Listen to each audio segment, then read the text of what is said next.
Hello everyone, I am Nilofar और आज हम डिस्कस करेंगे नेक्स्ट यूरोपियन पार्ट जो थी द इंग्लिश। ठीक है, तो चलिए स्टार्ट करते हैं।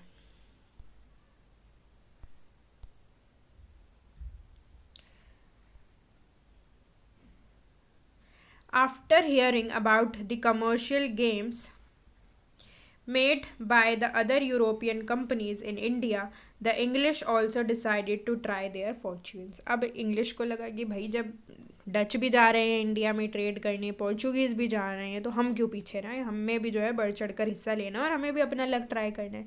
तो वो भी आते हैं कमर्शियल खेल खेलने के लिए इंडिया के अंदर। अब होता क्या है, on 31 December queen Elizabeth one issued a royal charter by which a company governor and a company of merchants of London trading into the East Indies was constituted. अब ये इतनी बड़ी कंपनी का नाम है, हम सीधा सीधा ईस्ट इंडिया कंपनी बोल सकते हैं, जिनको कॉन्स्टिट्यूट करी जाती है। ठीक है, अब इसके अकॉर्डिंग क्या था, that the company to establish factory at Surat. अब सूरत में फैक्ट्री इस्टेब्लिश करनी थी इन 1608। ठीक है, इन 1608 में फैक्ट्री हम इस्टेब्लिश करेंगे on the western coast of India. ठीक है, next, for this purpose captain William Hawkins was sent by James one to the Mughal court to get permission from the Mughal emperor Jahangir in 1608। ठीक है, अब क्या होता है कि इस रीज़न की वजह से कैप्टन विलियम हॉकिंस हैं, उन्हें भेजा जाता है किसके द्वारा, जेम्स वन के द्वारा मुगल कोर्ट में, कि आप जाइए और वहाँ से परमिशन लेकर आइए। उस टाइम पे मुगल एम्परर कौन थे, 1608 में जहांगीर, उनसे परमिशन लेकर आइए कि क्या हम इंडिया में ट्रेड कर सकते हैं। सो अब कैप्टन, और एक बात और आप जानिए कि जो कैप्टन विलियम हॉकिंस थे वो इंडिया में आते हैं और उनके शिप का नाम होता है हेक्टर।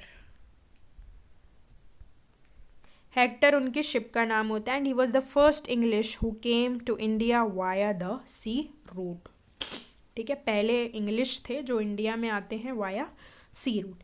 चलिए अब आगे हम बात करते हैं। Consequently the Mughal emperor Jahangir issued a farman permitting the company to build a factory at Surat. ठीक है, अब यहाँ पर उनको फरमान मिलता है, जहांगीर उन्हें इशू कर देते हैं फरमान कि आप जो है यहाँ पर क्या अपनी फैक्ट्री इस्टेब्लिश कर सकते हैं सूरत, गुजरात में।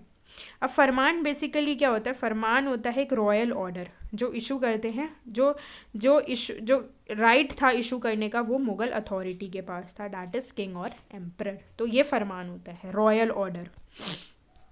Next, in 1615 an English ambassador Sir Thomas Roe arrived at the Mughal court to seek permission from the protection of the English factory at Surat as well as for building other factories in major parts of India.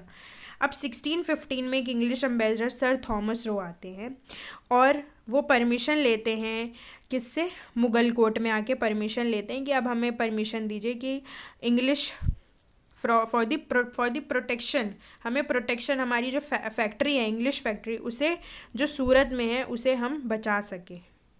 ठीक है, जो भी हमारी rival power है, rival जो European powers है, उससे हम अपनी फैक्ट्रीज को बचा सके और हम दूसरी जगह as well as for building other factories in major parts of India.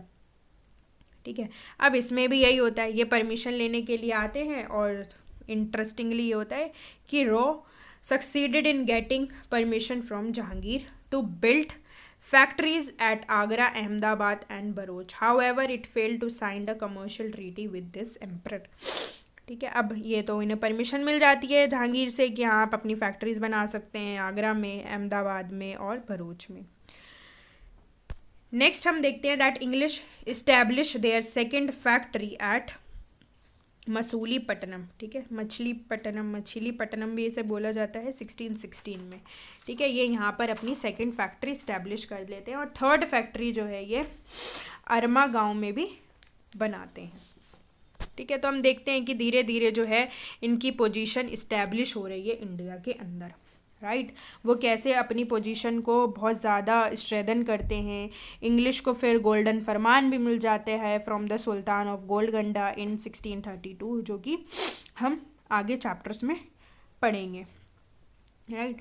अब नेक्स्ट क्या होता है कि 1698 में the English succeeded in getting the zamindari of 3 villages in Bengal, ठीक है। अब इनको क्या होता है कि ओनरशिप मिल जाती है लैंड की, ज़मींदारी मिल जाती है 3 गांव की जो थे बंगाल, सुतानुती, गोविंदापुर, ठीक है, एंड कालीकट, ठीक है, जिसे काली घाट भी बोला जाता है। और कितने रुपए में मिल जाती है? बस 1200 रुपये में, जस्ट फॉर 1200 रुपीज़।